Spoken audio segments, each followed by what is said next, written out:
Hello student, देखिए अपन profit loss वाला जो चैप्टर पढ़ रहे हैं ना, उसमें जो टाइप पढ़ रहे हैं उसी में थोड़ा सा अलग है ये। ठीक है, इसके 2-3 क्वेश्चन हो गया। चलो 2 क्वेश्चन और करते हैं इसके। पहला क्वेश्चन है, एक दुकानदार यदि किसी वस्तु को ₹70 के स्थान पर 78 में बेचे तो उसे पहले से होने वाले लाभ से 2 गुना लाभ होता है, तब वस्तु का क्रय मूल्य ज्ञात कीजिए। देखो दोनों में उसको क्या हो रहा है, लाभ हो रहा है। मतलब आपका जो एसपी होगा ना, वो क्या होगा, ज्यादा होगा उससे सीपी से। तो सीपी से आपका एसपी ज्यादा हो, तो मैं इसको इधर लिख रही हूँ ट्रिक से, जो आपको पहले क्वेश्चन बताया था उससे।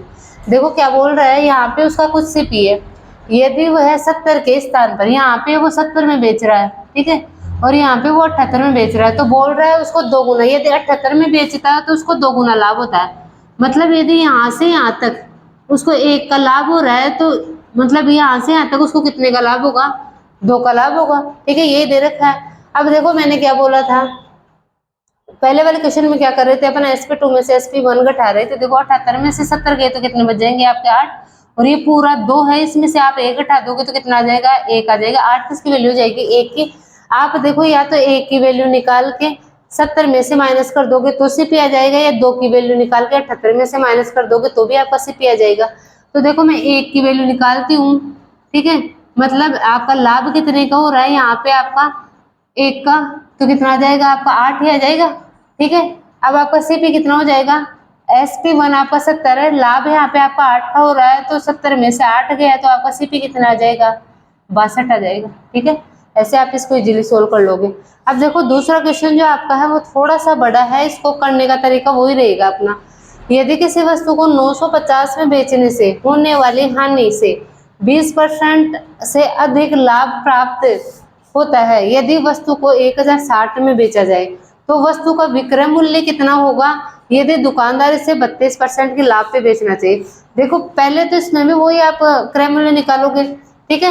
इसमें देखो हानि और लाभ दोनों हो रहा है, इसका मतलब आपका SP1 किससे, सीपी से कम होना चाहिए, और SP2 क्या होना चाहिए, सीपी से ज्यादा। मतलब ज्यादा हो रहा है इसका मतलब लाभ हो रहा है, कम हो रहा है इसका मतलब आपको हानि हो रही है। देखो क्या बोल रहा है, ये 950 में आप बेचते हो तो आपको, और एक आपको दे रखा है 1060, ठीक है, यहाँ पे कुछ आपका सीपी रहा होगा, तो बोल रहा है 20% अधिक लाभ प्राप्त होता है, जितनी यहाँ पे आपको हानि हो रही है। 20% की फ्रैक्शन कितनी हो जाएगी, 1/5।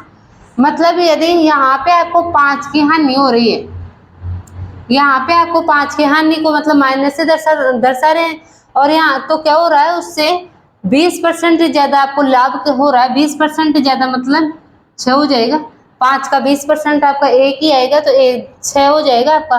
मतलब यहाँ पे यदि आपको 5 की हानि हो रही है तो यहाँ पे कितने का लाभ हो रहा है, 6 का लाभ हो रहा है। देखो 1060 में से आप 950 को आप घटाओगे तो कितना आ जाएगा आपके पास में, 110। 110 किसकी वैल्यू हो जाएगी, 6 में से आप 5 को घटाओगे, -5 को घटाओगे तो किसकी वैल्यू हो जाएगी, 11 की। देखो आपको सीपी निकालने के 2 तरीके हैं। यदि यहाँ पे आप हानि निकाल के आप इस SP1 में जोड़ देते हो तो भी आपके पास सीपी आ जाएगा, और यहाँ पे आप क्या करोगे, इस 6 की वैल्यू निकाल के यदि 1060 में से माइनस कर देते हो तो भी आपके पास सीपी आ जाएगा। तो देखो यदि इस 5 की वैल्यू निकालती हूँ मैं तो कितना आ जाएगा आपके पास, 50। मतलब हानि कितने की आ रही है आपके पास में, 50 की आ रही है, तो सीपी कितना हो जाएगा आपका, 950 प्लस सीपी 50 कितना हो जाएगा, 1000। अब क्या बोल रहा है आगे, और भी इस क्वेश्चन में देखो आपको क्या बोल रहा है, उसका विक्रय मूल्य ज्ञात कीजिए यदि वस्तु को 32% के लाभ पे बेचा जाए।